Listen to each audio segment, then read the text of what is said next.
yang sustain, ada yang dilanjutkan. Jadi kita mau lihat bahwa konflik kepentingan itu adalah soal etis di dalam pembentukan kabinet Pak Prabowo.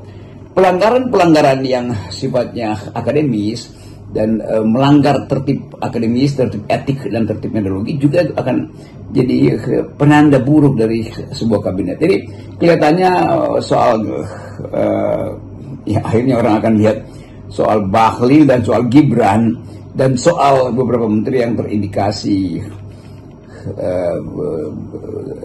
ya kata terindikasi juga sama dengan kata terafiliasi dengan beberapa kepentingan oligarki, itu akan menimbulkan kondisi unethical dalam kabinet Pak Prabowo nanti.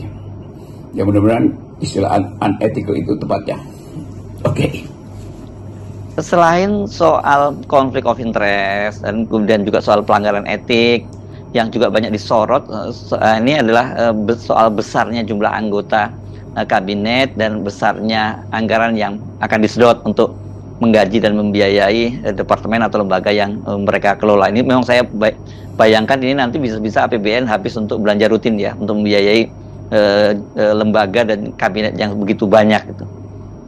Memang kabinet Pak Prabowo akan jadi sangat besar dan itu artinya beban bagi pajak rakyat yang akan membiayai. Tapi mungkin juga orang berpikir bahwa kabinet yang besar bisa melayani lebih banyak. Tetapi masalahnya adalah inti pelayanan publik itu apa?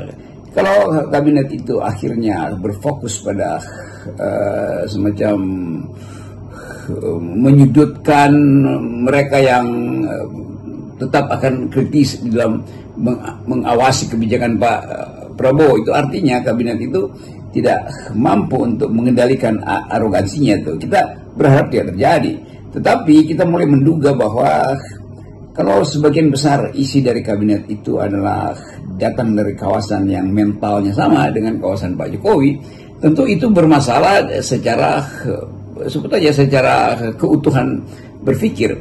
Tetapi sekali lagi yang lebih penting adalah apakah kabinet ini mampu untuk mewakili kecemasan anak muda terhadap kondisi ketenagakerjaan, kondisi utang luar negeri, kondisi daya saing produk-produk industri kita yang makin lama makin merosot. Dan karena itu upaya kita untuk mendalilkan bahwa sumber-sumber pendapatan pemerintah itu tidak mungkin diperoleh tanpa melalui utang, kan itu akhirnya begitu kan.